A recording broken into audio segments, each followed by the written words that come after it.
Podcast Affirmation Sizwe Blose ukhona and namhlanje sivakashelwe uJabulani Khumalo bathi uCommander Khumalo ninjani boKhumalo baba siyaphila ngicela ngibona ufika lana nisahlanganisa kusisebhizi kakhulu ibanga selihambile likuphi manje since sihlanganile that time ngathi seku 90%. 90%? Yes. Seniyayivala. Sesiyayivala. Sesiyafika impela kuthiwani iJordan noma iKenani. Hayi angilazi. Bathi into ebalulekile ukuthi izinto ibuya ngathi ihamba kahle lapha ku-MK. No, uyafuna. Niyashibilile. Sashibilile. Bye. Yeah, but asingcongratulate futhi Mtungwa ngizwile ukuthi ngathi niphinde futhi isikole sekutraining. Yes, ngathi idlozi noNkulunkulu emuhle ekuthina. Konke ebebespenda ngakho, bebezama ngakho ukusibisa ngakho. Alokho idlozi iphile cha le ndlu le yakhe lesisekelweni sabantu abadala noJehova esibusiso kusona. Ingakho namhlanje konke abazamayo akulunga. Njengoba ngiphinde nawe lezo sawena akuyena utraining fonile. Ufonile? Yes, ukuthi phela khona le ngakaphumi judgment. Esalindile. Asiyaphuma sinofonile. Ngoba angithi uIC phinde futhi wa appeal. Sizophinda futhi sithole ezinye isikole. Awuboni ukuthi banifake indabeni ngalama court cases because afterwards ngicela seni address abantu futhi bayasilunga basiqoqela abantu ukuthi sikwazi ukukhuluma basinike ne free lokungani publicity free publicity siyakwazi ukuthi sitshele wonke umhlaba kalula vele asinayo imali esikwenza through uthando labantu befake emaphaketheni abo ukuthi sikwazi ukuqhubeka so engathi inkantolo ke nokhongolose no-IC benza ukuthi ubelula kuthina ukuthi sisheshe sifike kulana bathi nakhona mahlebeza athi ikhona i-funding la enithola khona nje kodwa Mtungwa wayendlela lithi ayekho i-funding kuyihlazo ukuthi uyaxhaswa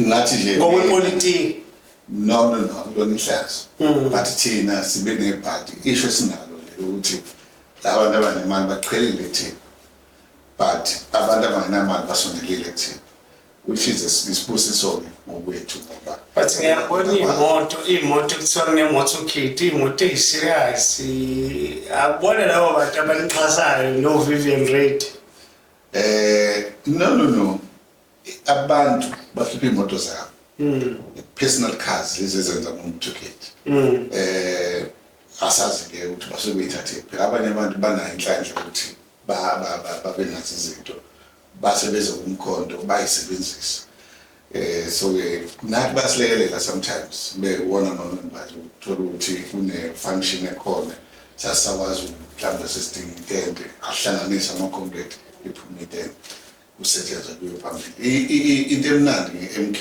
ukuthi asinabo laba bantu abalinga abantu ngemali ukuze babe sey'khundleni abantu abaku-MK abantu abafisa ushintsho abantu abafisa ukubona iSouth Africa ibuyisela umnotho ebantwini ibuyisela umhlaba ebantwini ibuyisela ubukhosi bamakhosi ukuthi bakwazi ukuphatha izwe ngoba phela izwe lonakele kangaka nje ingoba abantu bamakhosi benziwe igqila ngemali so sithi thina babuyele emasimini abantu babuyele ebukhosini inkosi ubebona ukuthatha inqumo so that abantu sikwazi ukuthi sibaphathe ngendlela efanele. Mntungwa ngicabanga ukuthi nje ngesabuye kakhulu emuva because awuqala ukuba lana in fact this is a continuation bathi continuation of a good thing but Mntungwa ngiya-understand sayilandela i-MK party ziningi izinto ezenzakalayo ngaphandle kwama-court ukuthi kiswa ney'nkantolo kwamanje niyawina ey'nkantolo. Do you think i-judiciary is captured or is still captured njengoba sekulele kuwina nini or si-captured joyinina if ever there is such? No, Baba. I will still believe in captured. The only problem would be ey'ntweni ebebezama ukusibheca ngazo siyakwazi ukubakhombisa ukuthi azikho. Ama-facts nawo yonke into esiyenzayo siyenza ngendlela efanele, because if ukhona into oyenzayo unovalo ukuthi khona la kunogcobho khona, you will always have a problem. So thina esikwenzile akuke kunogcobho, ingakho si-confident, even siye inkantolo siya confidently ukuthi no, sizobanikeza information perfect ephelele futhi. But Mtungwa ngicabanga ukuthi bekuthiwa i-captured so khona isimo lapho ekutheni uya laphana confident or approach this thing confidently, but at the ultimate end, because i-judiciary is captured, negcina nihlulwa ngokuthi judiciary captured, hence that question. Sengibuza wena-ke Mtungwa ukuthi engabe i-judiciary sayirigada as into captured if iy'qubo seziba ntathu lezi ezi-4 ukuthi kuyinini na futhi ngabe ise-captured ngokwini? Ngisho ukuthi into enza ukuthi noma i-captured ihluleke ukusebenzisa i-capture yayo ingoba ama-facts esinawo abeyond icabanga kwabo nobugebengu babo, abakwazi ukucindezela. Bengazama ngayo indlela but akukho la bengakwazi ukucindezela khona, because esikushoyo straightforward akunacabanza phakathi. Asibuye la Mtungwa, ngikhumbula ukuthi ufika laphana la kuthina ngalesikhathi owafika ngaso bekunesimo sokuthi bengekho clear, bekune interim structure. I think uthe uhamba wena ku interim president sahamba kanjalo uphuma la office, but wahamba some weeks after kwajika ngabona usuyi-address as a commander sekunomsholozi as i-president. Kwenzakalani Mtungwa bungithatha ungibeka? Yeah, no, that one umasakha umkhonto besebenza sonke nomncinci. Awubeki kwi-leading part at that point, because besifisa ukuthi esikwenzayo simveze ngesikhathi. If uyakhumbula umkhonto wesizwe awuzuregister ngo-September besingaqalanga ngo-September, so uqale kade, but uhambo lwethu lonke ube khona noma kuphela ukuthi bengekho ku-forefront, bengavelile. So savumelana ukuthi at some point sizomveza ukuthi ngoba uyayithanda i-MK, uyafisa futhi ukulekele ilizwe i-MK, silokhu simveza kancane kancane up to a point la sigcine khona sithi kufanele kube yena oba kwi-ballot box, because abantu bayamthanda bakholelwa futhi ekutheni ingalead izwe angasithatha asibeke kwinkululeko. So manje siclear ukuthi umsholozi uyena i-president ye-MK, kunjalo uyena ozoba kwi-ballot box, usephakathi ballot usephakathi. Kuthi ngiyakhumbula samuthi ku 2-3 weeks kuke kwangena wena kwilokhuzana ekutheni kuzosetshenziswa ikhanda lakho by i-IEC. IEC angazi noma yaphinde after case court sewinile nabuyela buyisela umsholozi. No, into abayenza insizwe ezimbili nje zabaqhamuka eceleni za-apply ukuthi akakhishwe kwi-list ukuthi abo number 1 on the list. Sayi-court siwinile bahlulekile, then base kuthi-ke mase kufanele ukuballot ukuthi uba ungenayo, sayikhuluma savumelana ukuthi no, since sithe uyena president obakho kuzofanele ukubela eduze kwelokhu ethu. So ngase ngibhalelwe IEC ukuthi cha, thina as a structure, interim structure, sisivumela ukuthi ku-ballot box akuzungena mina ezongena yena. So I wrote a letter ngathi no, ngiyavumelana and sicela ukuthi kubenze lonto leyo. That's how we engenile. Ono kuya-understandeka Mtungwa. Mtungwa, ngizobuza nje because khona izinto ey'buye badide abantu along the way kwi-MK when mina ngenhlanhla nginaleyo privilege ukuthi ngikuthole sizokhuluma la sihlale sobabili sixoxe lento, but for the benefit of abanye abantu emakhaya or la ababuka khona, ngifuna ukuthola la Mtungwa kune-structure esikhona manje lesi sikwaziyo ukuthi sichithe abantu siqhubeke nabantu because not so long ago kube bekune youth structure engcine ngathi iluza amalunga amathathu angazi ukuthi enze njani apakusiwe eceleni or ikwenzakalani ngawo wena uzongichazela but one of the people abasanda kuphuma laphana ubonkosi Khanyile sithe sazama ukugwinya lokho Mtungwa sezwe kuthiwa i-former director general yaseKZN ubaba uNhlanhla uGidi naye futhi usevele wabuyisela eceleni and into engiyitholayo Mtungwa ngicela ungikhanyisele you'll school me kulokho akucace ukuthi iziphi izathu ezibekayo ukuthi nangu uNhlanhla Ngidi kade simbona laphana ezomeli MK ku lelo khoza IEC sabona ukuthi konke ikhamba kahle kuthi 2 days after I know MK simisile or simbuyisele eceleni angazi item esebenzayo kanti kwakhona naye ubonkosi Khanyile naye ebhizi ne-MK ebhizi ne-MK olunye udaba futhi kusazolifaka manje nje elithintayela ne-MK because kufuna ukuba clear lelo lithinta ne-former deputy president e-country kanjalo ne-ANC ngizothanda ukuthi ungichazele nje lapho Mtungwa abantu bamiswa bese kwenze njani angibonge bablos no abantu indlela abayi-interpreta ngayo lento abayi-interpreti kahle into ezala kumkhondezi we said ukuthi masiqala asizuba nawo ama-permanent structures asizuba nabo ubuholi obukhethiwe sizokhomba ngomuntu othi mfana ngithi ngoba nakho wena siyabona ngathi ikhona likhona awushaye into iphela uyakwazi ukusebenzisa umqondo awusilekelele usilidele la ukuhlanganisa ama-congregate nakhe i-committee elizokwazi ukuthatha i-organization isephambili so now uma senza lokho sibuke ukuthi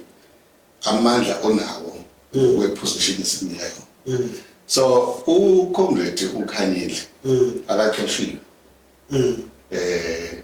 nethimba lakhe aqoshiwe into esavumelana ngayo ukuthi kunezinto ebezilokhu zikhulunywa kabi ngoxabane wethu so bese kunalezo zinto ake sizibheke so ngenxa yalokho-ke ama-community asishongo ukuthi siyaxoxa sithe awathi ukulinda kancane because phela uma ukhona into obhekayo ufuna umuntu umlindisi so uKhanyile nethimba lakhe they are still members of i-youth league ye-MK active members bayasebenza on the ground akukho la bevimbeleke khona except ukuthi kukhona izinto singabasacela ukuthi bengazenzi until such time siqede lokhu sikubhekayo nama-allegations abekhona so abaxoshiwe bakhona but Mtungwa don't you think ukuthi because this thing into yabantu i-MK ngiyazi iqalwe yini but now isibelonga kuma-masses ukuthi kuyinto efair ukuthi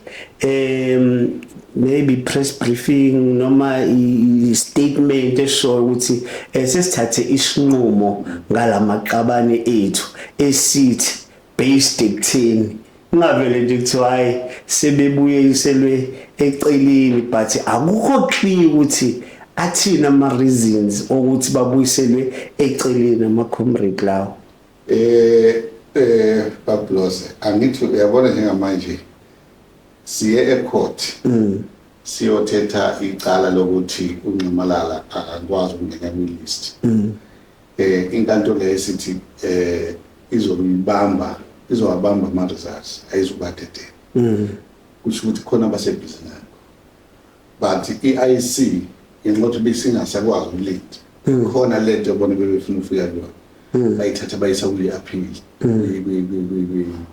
constitutional court now asifuni ukuzenza lezo zinto thina ukutatazela kuyahlupha because njengoba sebeyise e-appeals kwi-constitutional court ama-reasons e-court le besikuyona abakabi nawo basebekwi-appeal waphila ini ungakazi ukuthi kwenzeke yini isinqumo esikhona so amaqabane wethu asikwazi ukuthi siphume emphakathini sithi asonile asenzeni nalokhu until thina sazi ukuthi lezi zinto esizizwayo ngiqabanga zinjalo yini because amangamaningi uzothola ukuthi la ama-comrade ayabhecwa abantu abathile ngaphandle abafuna ukubulala i-organization ngokubuka ukusebenza kwamandla e-comrade futhi sinayo i-comrade ungithi asasho ukuthi wonile akukho la sithi wone khona sithe ngenxa yokuthi kukhona la esibone ngathi kuyaxeka khona akasondele ngapha kwenye indawo ayobese kusondela omunye uzobelelela hayi ngoba simxoxa but siyamcapacitate ukuthi usasa mayibuya ebese inamandla angcono kunalabo akhona same nabo ongwane neTimberland icapacitation izokwenzeka then bazobuyela emsebenzini uthi babuyela as iposition ebekade ikuyona lokho kuzodetermine ukuthi sibuke ukuthi yini bekade idala ukuthi bangakwazi ukusebenza kahle ilokho nje but azoyichaza kahle Mtungu wayichaza yazwakala sengiyayibuza ke Mtungu ukuthi yini inkinga ukuthi leyo explanation ninike phela abantu no ayikho inkinga ukuthi iprocess awuwazi ukuphuma ukukhuluma izinto ungakabi neshow yalezi zinto ukukhuluma ngazo asikabi fike kuleso sigaba lapho sithi khona sesiclear ukuthi yini le abantu bebeyikhuluma kabi namaqabane ethu because kukhona izinto ayishiyo but asiqale siqoqe sizibuke kahle then ke bese singaya kumaqabane cha nakho kade kukhuluma ngakho base Mtungu uzokhumbula ukuthi enye into ikiyandiza naseinkundleni zokuxhumana uzongicorrect mangi wrong la the very same Khanyile okhuluma ngayo accuser wena Mtungu ukuthi wena uhlangana no deputy president iformer ye-ANC umnumzane Titi Mabuza kwelinye lamahhotela Mtungu litho lesenigosipa I don't know whether it's an appropriate term mhlawumbe ngokwepolitiki nibeka ngendlela nigosipa ngomsholozi ukuthi umsholozi usemdala angeke asakwazi ukulida I think nginayo leyo clip ukuthi akazi noma usayikhumbula yini or wayibona Mtungu so sengisho into kanjalo Mtungu ukuthi abanye ama members engangiye ngikhulume nayo nawo ayitolika lento njengobuhlongandlebe mhlawumbe esayidini lika lile kangwane understand kwathuleka kuyakuthiwa nesitayela ke sikamsholozi sivamise ukuba njalo I think bonke beno Thabo Mbeki lento akuthiwa quiet diplomacy kuthi abantu bakhuluma kube nobuwarawara but ekugcineni likhala ikhanda bathatha sengathi ujezela ulokhuzana ungwane ujeziswa because of leya clip eyavela Mtungu ngikudana leqiniso no Pablos I think ukuthi abantu bayibafuna ukuhlanganisa bengahlangana i-organization ayakhelwe kuma-HSA thina njengobuholi asithathi osizwa bethi i-HSA ke umuntu uyayisho ngoba ecaba ukuthi uyazi into ayishoyo confident naye ukusho ikhona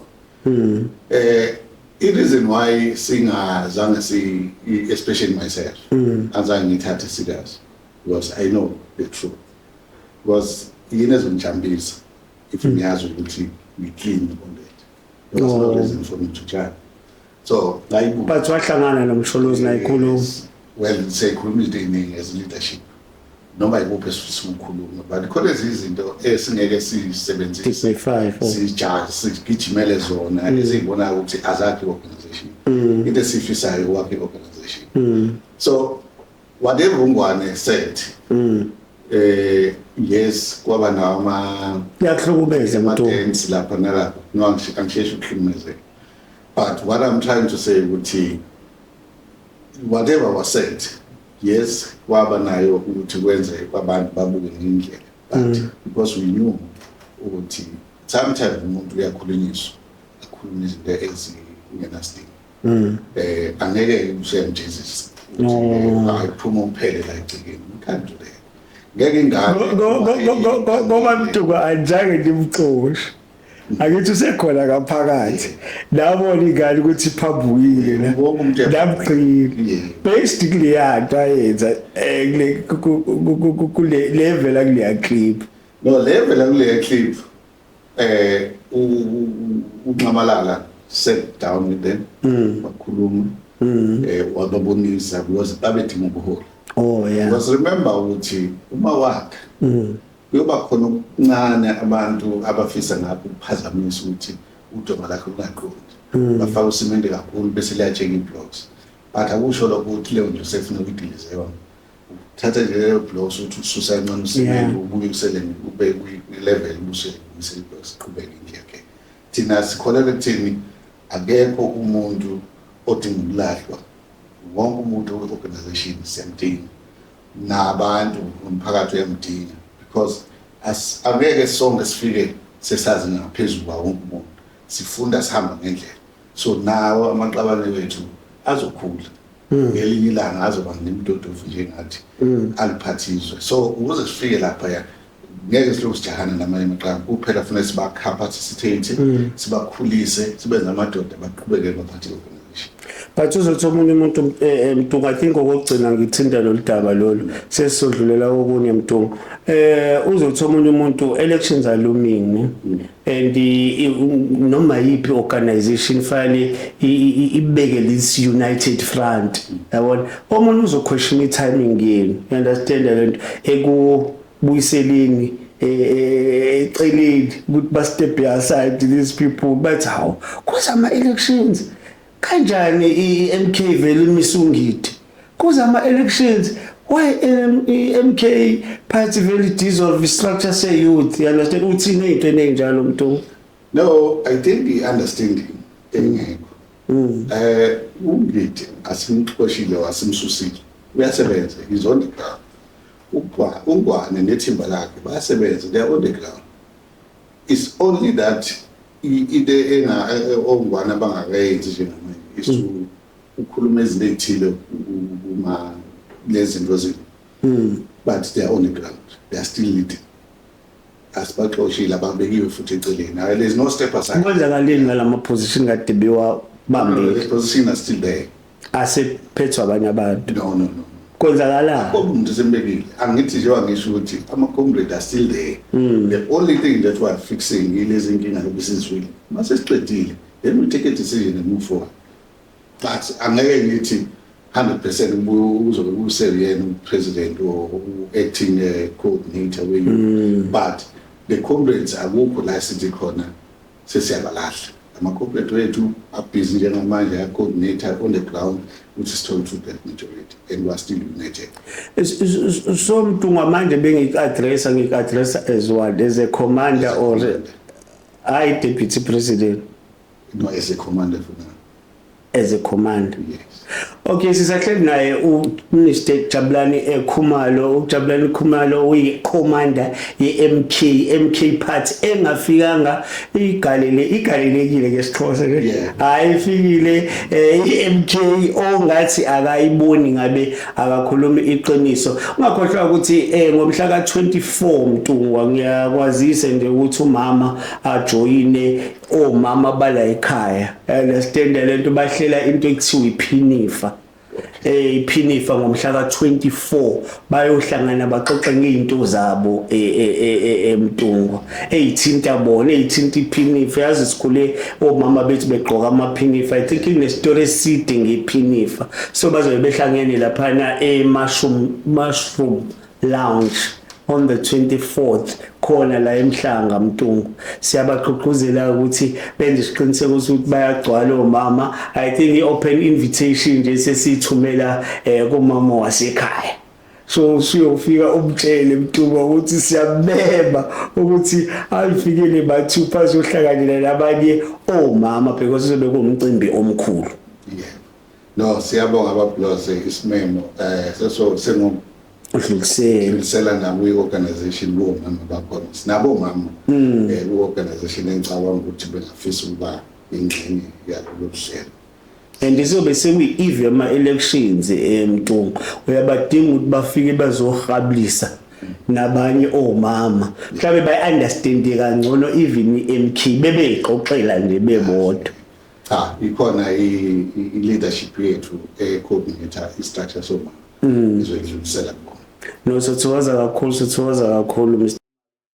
I-podcast affirmation ungakhohlwa ukusilandela usubscribe ulike laphana kwi-page lethu kwi-YouTube uphinde futhi ucheck ipage lethu elicabanga ukuthi lihamba phambili kakhulu Mtungu engicabanga ukuthi besisuka la uzoshaya just eclipanyana nje ukuthi kade usivakashele futhi yona sinosilandela abantu abawu-2.5 million I think plus more than 2.5 million osilandela kuleli Facebook kule page lethu la ku-Facebook.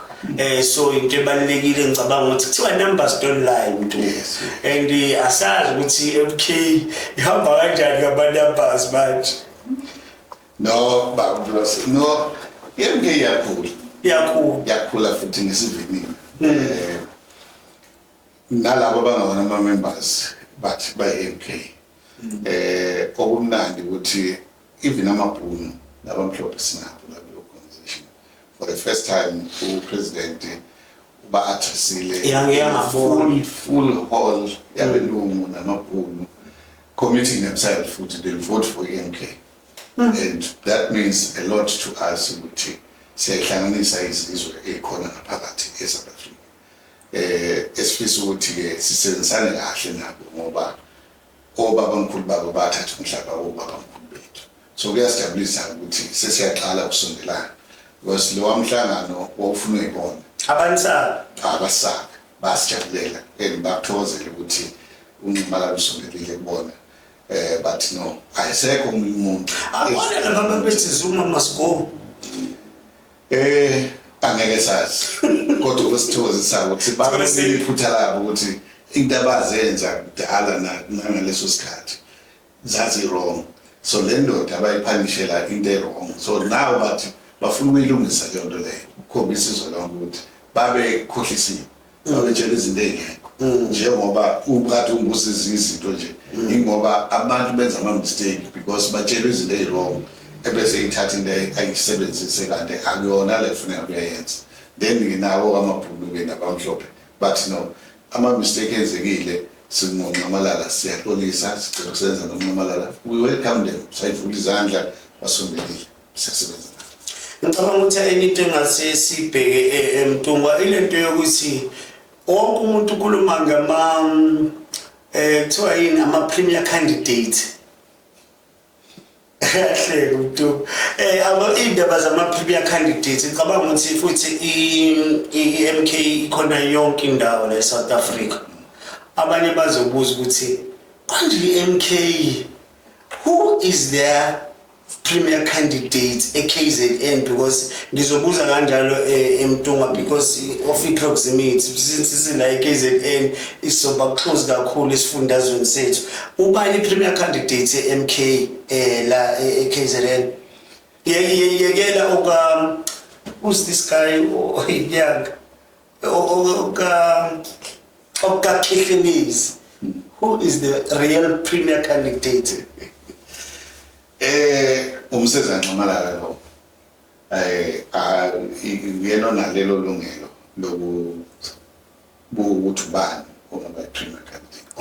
Angeke siqaqule ngoba akakakuhlaleli phansi uzositshela ukuthi yiphi team afuna usenza nayo ubheke ukuthi ubani bazoholda leso position kufana na indaba yokuba umninisti MEC and all of that asinayo le nto nje okukhona emangqondweni zethu njengamanje but anikho late. No, we're not late. Remember umkhonto selokhu sihamba kahle nje asijahe because ukujaha kuyahlupha kakhulu thina sifuna ukuqhuzwa sifuna ukwenza yonke into ngendlela ingakho sithi njengamanje ifocus yethu is on elections not positions. After my elections it won't take us long. We'll come out and sintshela ukuthi ubani nobani uzokwenza ukuthi so asiyahile siyakwazi lokho we work on it. But Mtunga ngizobuza ukuthi nomunye umuntu uthanda ukwazi futhi ekhaya ukuthi if ngivota ngivotela i-MK or noma ngabe yiliphi-ke nje iqembu or inhlangano ekhona, kufanele kube ne-reason yokuthi why ngi-choose leya uphathi A nginga-choose uphathi X. Understand? Leyo nto siyayisilekelelwe kakhulu inqubomgomo ye-organization nanoma yayiphi. Like example, EFF, they will tell you about ama-7 cardinal pillars abo. Understand? Okwenza isense ukuthi njengomhlali wase-South Africa ngikhonse ngeland. Bathini abantu ngeland, yabona? Izocontrolwa yini state, basho njalo. Understand? But manje ngizoyovota ngathi ngivotela ingulube esesakini bese kuza kwi-MK. Understand? MK ayingitshela ukuthi ngitshela nge-2/3 majority nje kuphela, but I understand yini i-reason engenza ngivotele i-MK. Can you convince me, Mntombo? Hayi, cha ukuthi ngiconvince. Kusase kuselancane ukuthi ube converted. I-MK iyakheleke esisekeleni sokuthi izwe nabantu bezwe abayeke ukubuswa ngomthetho wabelungu lokuthiwa i-Roman Dutch law. Now if sithi abantu ababuswe ngendlela abazaleke ngayo ngendlela abakhuliswe ngayo, sithi thina uhulumeni womkhonto wesizwe uzohola amakhosi, because amakhosi iwona abanikazi bomhlaba. So wonke umhlaba, even nalamabhune ukunqamalala behlangana nawo athi sokubuyisela ebukhosini, wasesiyakholela ukuthi amakhosi wona angaziphatha kangcono kunomuntu. Now sithi-ke thina sizoba nendlu enkulu ezobihlala amakhosi la kuzothatha khona umthetho, ushaya umthetho njengoba kwenzeke indlela. Yeah. So thina sizofika sisuggest ukuthi sesifuna manje ublose akuthole umhlaba ongaka ukwenza ukuthi nokuthi sizokuphasisa kanjani lokho, sikuthatha sikubeke phezulu emakhosini. Lo mhlaba lo sesicela ukwenziwa nithini. I'm just making that. Yeah. Then amakhosi athi nokulungile singamnikeza ufuka blose ukuthenga yenza leyo nto leyo, then bese senza umthetho sisekushicile bawusayine bese siyasayina siyavunyelwa. Ngenye indlela sifuna ukuthi ukusebenza nokuphila komuntu wase-South Africa ukuqonde ngqo, ngoba if abantu bengaphansi kokukhosi, amakhosi aneyinduna kanemithetho esakhula siphila kuyona. So leyo mthetho yona ezosilekelela ukuthi sikwazi ukubuyela ensimini, ngoba namhlanje abantu bekithi bahleze emadolobheni. Sithi thina la amadolobha sokubuyisela emakhaya, lapho khona abantu, la khona amakhulu. Uma umuntu efuna ukusebenza akavuke eduze nomkakhe nezingane zakhe aye emsebenzini abuye ntambama. Lo mthetho okhona njengamanje wenza ukuthi abantu abamnyama babe zigqili bazosuka bashiya umfazi la ahamba uhlele eGoli unyakanyaka. Sithi thina sifuna ukuqeda lokho. 2, sifuna ukuyiqeda lento yokuthi izingane zifunde zize zoqeda ama-degree kodwa akakwazi umsebenzi azowenza ngoba kuthiwa kufuneka yenze uministry. Sithi amakhono iwona sizokwenza sure ukuthi bayawathola. Akwazi ukuthi ube nezwe elikhulu kangaka enawo wonke umnotho ngaphansi asinayo imoto thina South Africa, kodwa izinto ey'khanda imoto iphuma la ekhaya. Siyazithatha lezi zenziwe bese siyabuye ezohamba yasendishwa. Sithi let mastop. Umnotho wethu uphuma ngaphansi uzohlala la. Uma umuntu efuna ukusenza ngathi akabuyise ikhampani yakhe la iqashe abantu bakithi, kwenziwe wonke lama-parts enziwayo ezwe la ngoba lo mnotho wethu. Then bese noma efuna ukuthi kube khona ukuya kubo athathe only 15%, 85% wethu yonke iprocess siyifuna yenzekela so that abantu bakithi bezothola umsebenzi. So Mntunga, uhlelo nomsholozi nixoxa nje njengamadoda nerelaxile. Uyayathi lezi zinto wayengazenzi ngani kulo 9 years, wayengayiqali ngani wayengazenzi ngani kulo 9 years esaphethe ukuthi kuyaye kube nale question, angimini ngibuza lo mbuzo. Khona abantu abathi si confused because wayithole opportunity. Kodwa manje usenezinto ayishoyo eyiningi afuthi uzozenza. Abanye bayayibuza ukuthi why engenzanga esaphethe kulo 9 years, because uzokhumbula ne-issue yeland. up until today abantu basakhala ngeleni yabo ukuthi how do we repossess our dispossessed still understand that still education system education yethu is still umsangano so to speak ekubeni naye adlula kuyona level of unemployment I think in at one stage you are promised 500,000 jobs understand a lot concerned because kwamanje I think ANC ikhuluma ngo 2.6 million uyayazi language yini as a politician ngishamanje 360 lithi mina no we don't create imisebenzi bese nithathile nenzani ni create isimo esiconducive ukuthi sonke yazi language yashintsha bese nithathile so kwenzakalani uyathini benhleni naye ngifuna sibuyele lento sibuyele kanje uma ungena kuhulumeni uba umholi there are policies and those policies ayebhalwe abelungu for a specific reason ukuthi umuntu omnyama noma kanjani acindezeleke so if uyangena wena ungenayo chance ukushintsha lo mthetho uzophila phansi wakho okudalwa yini uzoguide ukuthi yenza kanje ngoba angithi umthetho usayiniwe wasayinwa yilo wayekhona wayeno 2/3 majority so uma engenqama la bengenayo 2/3 majority izinto ayifisa ukuthi zenzeke akakwazanga ukuthi azenze because umthetho kumguide ukuthi uzohamba la uhamba now ekuhambeni kwakhe kulona but wayengane I'm sorry to interject but wayengane yahulumeni umuphethe uTM ubaba uThabo Mbeki if memory doesn't deceive me lo ahulumeni wangaleso sikhathi wawuthola 2/3 majority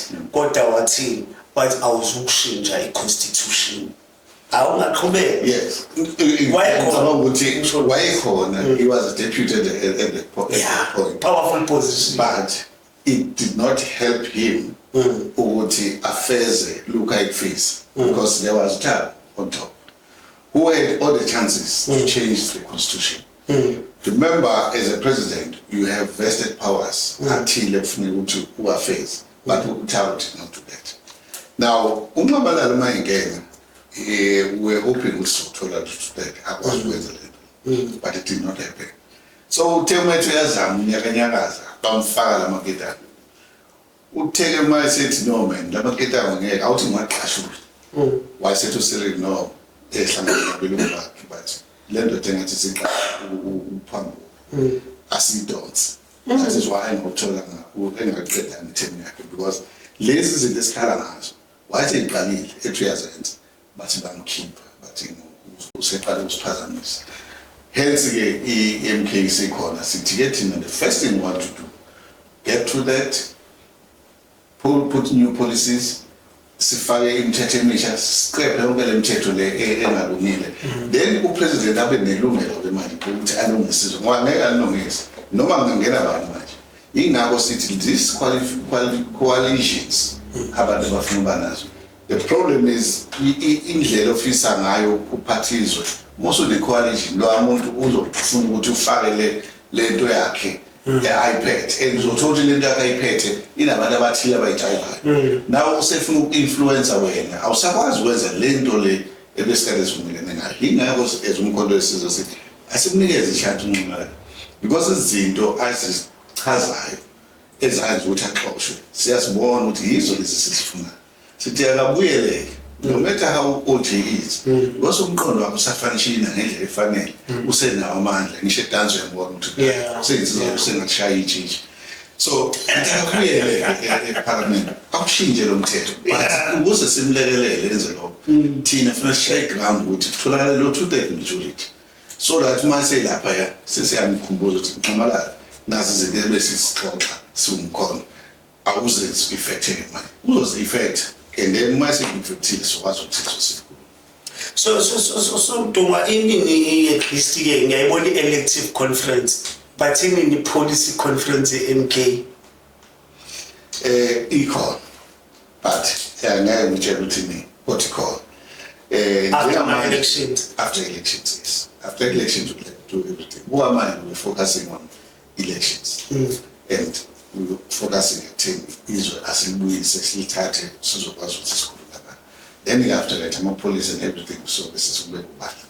So because ngibalekela ukuthi abantu balele bekhuluma ngalo 2/3 majority 2/3 majority 2/3 majority khona umuntu ozongazi out there ukuthi lo 2/3 majority uenthailani why MK isibelethele nge 2/3 majority usho ukuthini lo 2/3 majority Mntungu kubantu ushinda ngolo ngoba if uthatha uhulumeni ungenawo to that awunalungelo awunamandla okushintsha imithetho awunamandla okubeka abantu abafanele because kufanele uncothoze ukucela komuntu thina sithi if abantu base South Africa bekholela ku-MK befuna ukukhululeka abasinikeze 100% votes sizokwazi ukuthola lo 2/3 sishintshe le mthetho ebathindezele ukuthi bahlalele emakhaya omama bengenawo amadoda iminyaka neminyaka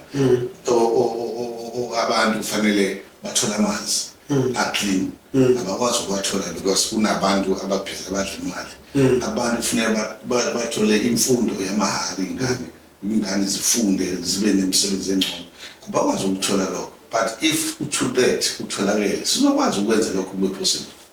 Ake sibhekele le issue ama-coalitions Mntungu. It's a known fact ukuthi isikhathi esiphila kusona manje nizozwa ngabantu ukuthi abantu bathini mhlawumbe bazosho ukuthi ayisaninika amandla kodwa sicela ukuthi nisebenze naleya party leyana. So ngitshele Mntungu imapha ama-organization enizwemisela ukuthi singasebenza ne-DA kodwa there is no way ukuthi singasebenza ne-ATM ngokwe MK party obani nithi laba singakwazi ukuqhuba na thina njenge-MK into esisho ukuthi wonke amaqembu amnyama awahlangana abe yinto alwe nale system yabantu abamhlophe because maningi ngala maqembu ile system amanye awo akhiwe yibo labo mhlophe ingakubona eflasha nje eza yonke into kalula ngoba afandwe ibona ukuze kunciphiswe ivote lomuntu omnyama. So imaphi lawo Mntungu angeke ngisho kodwa khona uzoyibonela nabo umubuka ingakho uNxamalala athi ufisa ukuthi wonke lamaqembu amnyama ahlangana abe nevoice eyodwa umubuka belungu kukhona iDA kukhona iFF plus yosithu and bayakwazi ukuthi uma behlangana bawuthole lo 20% wakhe thina sino 90 sino 80% but lo 80% wethu sokuhloba sohlakazi but ufisa ngakuhlanganisa ube wodwa laba okuyibona abaphethe umnotho bengaqhelela eceleni sikwazi ukuthatha umlilo. No ngiyakuzwa Mntungu uyayibeka iyazwakala futhi iyazwakala so ahamba kanjani ke manje ngicabanga ukuthi siwe Ivo Mntungu ongitshela ukuthi niyaluthatha lolu khetho leli mhla ka-29 uqoqozele nabantu ukuthi mhlawumbe balivotele cha ukhetho lokusithatha uthi awuba yi-premier candidate asinayo Malala yosho mase kufika isikhathi. Okay. Ukhetho sithatha abantu sebathemba ukuthi njengoba bekholela ku-MK bekholela futhi ukuthi uNxamalala sengabahola bazosinikeza amavoti.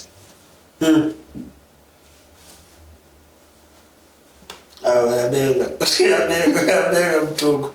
So nje abantu ababe convinced ukuthi MK iyathatha. Uthe ubani oyifandayo by the way? Abanikazi bayo okungabantu abalapha phansi abakhulelwa ukuthemba MK ngishini abenza ushintsho.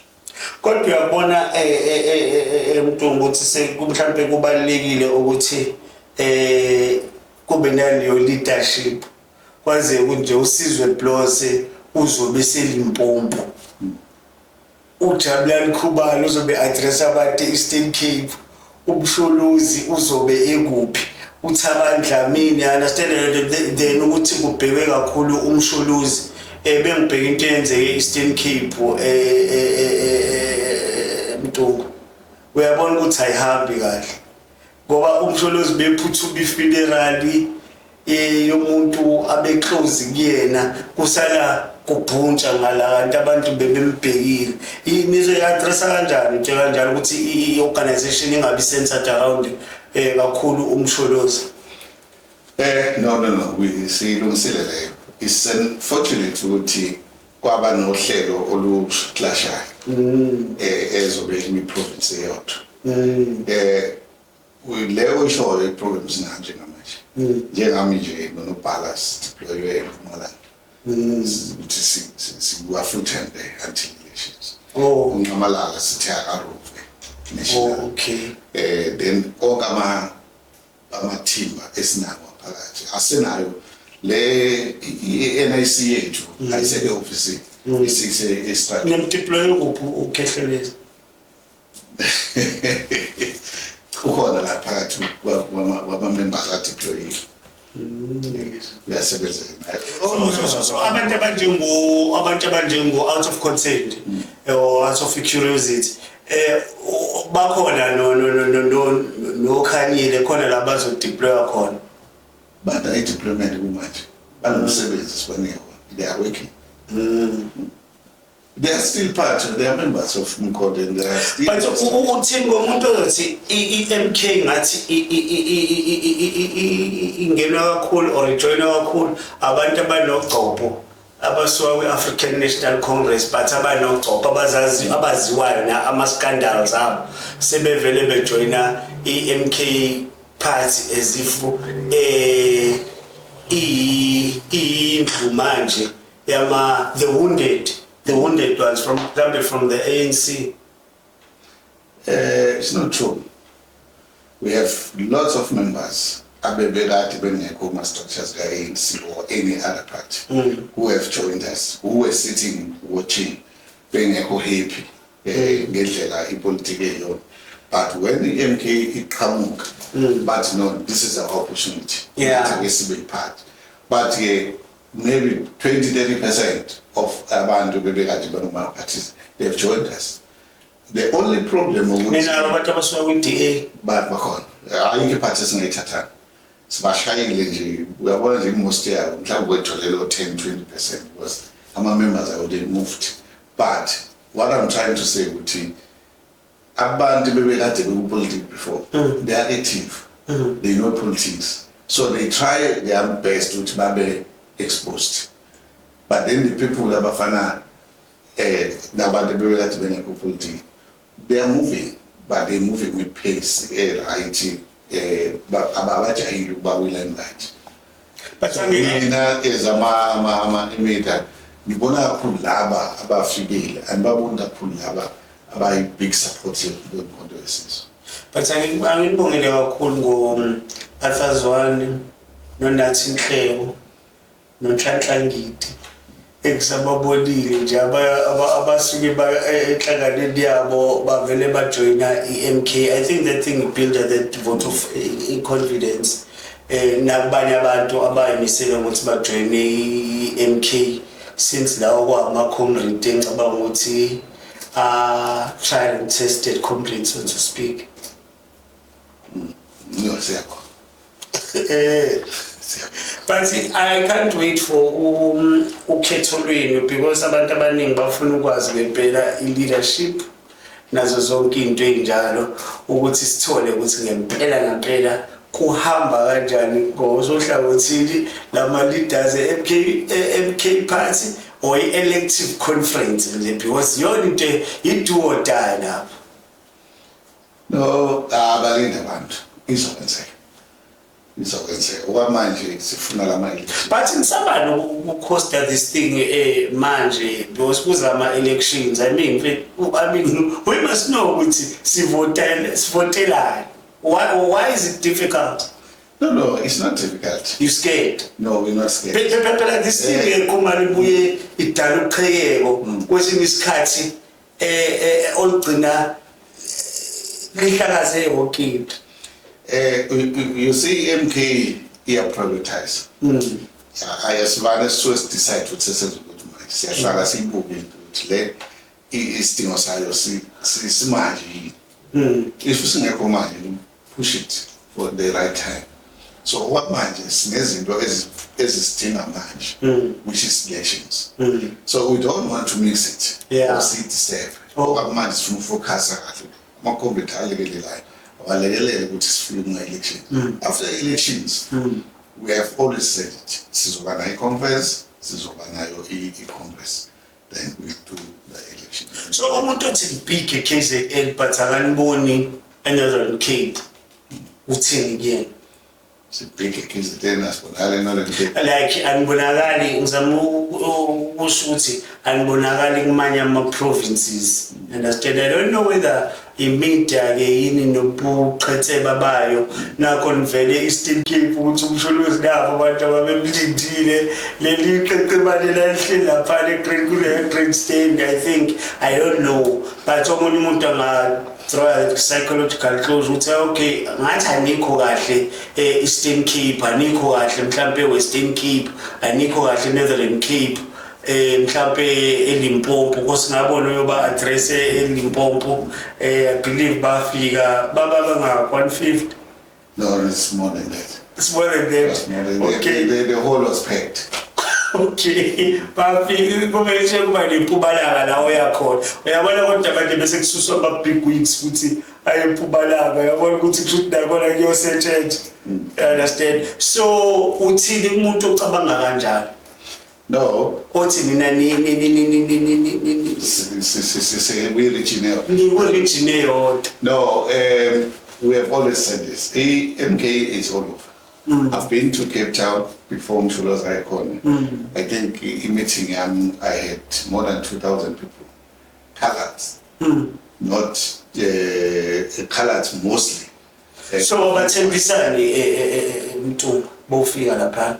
No, we just addressed them and told them why they should join MK and why they should focus on elections and all of that. Then Msholo's when there were two packed halls, our attend and Amasonda corner, showing what is in Western Cape corner. Then in Northern Cape, Amakombe had is not a stadium, but there's been halls in the Wengen and one. We have a foot lapel, Northwest. It's just that Ama clips and Matoli. But since I told us to know, end up know what to get some music and don't know what to be. That's a bit about Limpopo EMK. When I started after registration, even before registration, in Limpopo, there's a cinema landing.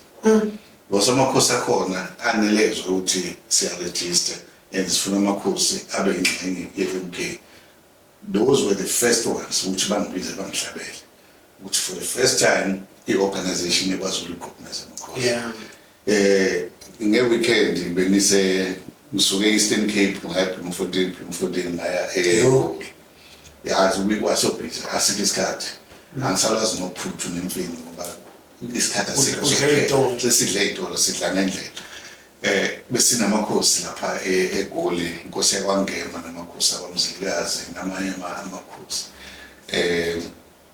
nakhona isikhathi esikahle sawa-address amakhosi and they are willing njengamanje kunama-calls angenayo ukuthi basifuna eMpumalanga amanye amakhosi amanye mhla 27 28 sise Free State.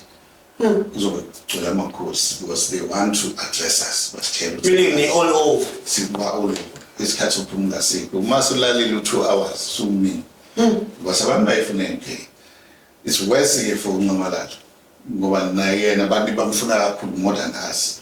But what we do share umsebenzi makufanele ugijima sigijima sonke on the ground.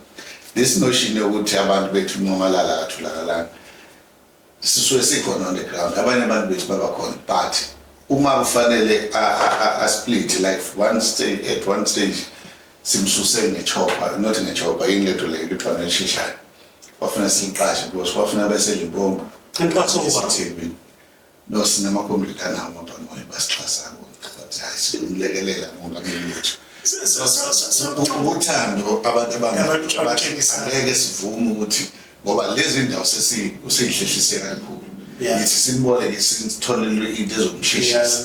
Nengempela basilelele bamsusela impompo waqeda ngo11 ilipompo wasuka weza emsini. If uyakhumbula kwagcwele oluvu kwagcwele Thempeke elibombo waqeda weza. Kanjani icala lokufethu lo washayisa imoto washayisana nomsholozi? Alikho namhla ka3. Ukhona umhla ka3. Ngisane inkolelo yokuthi lesandla sinoboya kuya accident. Umsholozi bamfuna phansi. Kuya accident wathi kwawena owesilisa sizokwathi wayeshayele shame thithwa ngebhadi lakhe washayisana nomsholozi. Kulikhulu ukuthi usho njalo because akwazi ukuthi emotweni endabela ukwazi ukungena emotweni eyodwa enayo. It's not easy, but it doesn't show ukuthi vele bafuna ukudila nomsholozi abafisa afike okhethweni. Yezakhe ezinye izizwe ukuthi cha uyofika ukhethe esesibhedlela akuzukwenzeka ngokuthanda kwabo. Bakuningi abakwenzayo but he's still strong and will manage to work hard ukuthi abe strong size sifike okhethweni. So bese siphethe nje Mtungwa ngibheka indaba yokuthi esikhathini esiningi benginokhetho bekuba nalabantu laba bathi asiyo okhethweni because sibanisha iNC but angeke sivotele enye inhlangano futhi. Asiyo okhethweni but ngeke futhi sivotele inhlangano because sikholela kweANC. So labo bantu senibagonile bonke. Wonke umuntu begoqa izandla ithakaza ukuya okhethweni. Khumbula u2019 kwenzakele ANC punishing. So laba bantu from 2019 2020, 21, 22, 23 bebengazi ukuthi bazokwenza njani. Sase sekuvusinyanga ngo2023 ukuthi cha webantu bakithi ayiniphumeli manje nathi ngilenja esiyakhiwe uzani sibambisana siphambili baphumile wonke umuntu uhepe uzovota this. So njalo iEFF ngihamba kanjani engxoxozeni neEFF senhlalele or into esese? I know into esese. Into esese. Yes. But nizoqoma la. No. As I said, ungamalala ufisa ukuthi wonke amaqembu amnyama. It's not only EFF. Esikhuluma. So kumele wonke amaqembu amnyama ukuthi asihlangane sibeke. So bona mhlambe umongameli abusheshe wamemezela ukuthi bona sebefisa ukuthi sibe sendlini eyodwa. We happy with that. But asiyasho ukuthi coalition was abantu sebethu sekune coalition. There's no coalition. The EFF is like all other parties. Your Nkatha, your ATM, your UTM. Bonke sibalindile ukuthi sixoxe because zikhona lezo ngxoxo ziyaqhubeka ukuthi akubuyiswane. Ukuthi problem wona Mtungwa anginazi nemelini yabo. But ngiya understand futhi ukuthi lama organizations akhona epolitiki. Kwesinye isikhathi ngokwembono uthola ukuthi like iNkatha izokhuluma IFP izokhuluma federalism. Uthola ukuthi iEFF ayikhulunge ngefederalism. You understand that? And iNkatha mhlawumbe whatever, let's say iNkatha izophusha indaba ye-capitalism for instance. Uthola ukuthi enye inhlangano ayikho lapho. So manje yabona uzohamba nifuna ukuhlanganisa into engahlangani.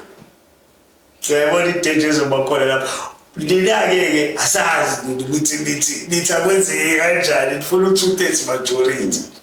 No, bablozi ngenze isample nje. Thina ke silimayo emakhaya. Yeah. Umkhulu uba yathi afika tshala umbila. Uzothi uma sikhaba selingaka bese thasitshala ubhontshisi. Phakathi kwemigqa le yombila ngapha nangapha bese ubhontshisi. Athi ngoba ufanele umbila ushade ubhontshisi uzokhule kahle. Imbanzi zawo zingathoba ininambuzane. So these political parties iNK ifisa ukuthi wonke umuntu asondele sibe sendlini eyodwa sibe sensimini eyodwa. Okuzokwenzeka lapho ukuthi whatever ama negotiations akhona sizothatha sikuhlanganise sibuke ukuthi silwa kanjani nesinambuzane esokubulala okunye kuphakathi kwalamaqembu. Ngiyabuza mina Mtungwa, why don't you join multi-party charter pact? Or you are planning to do so?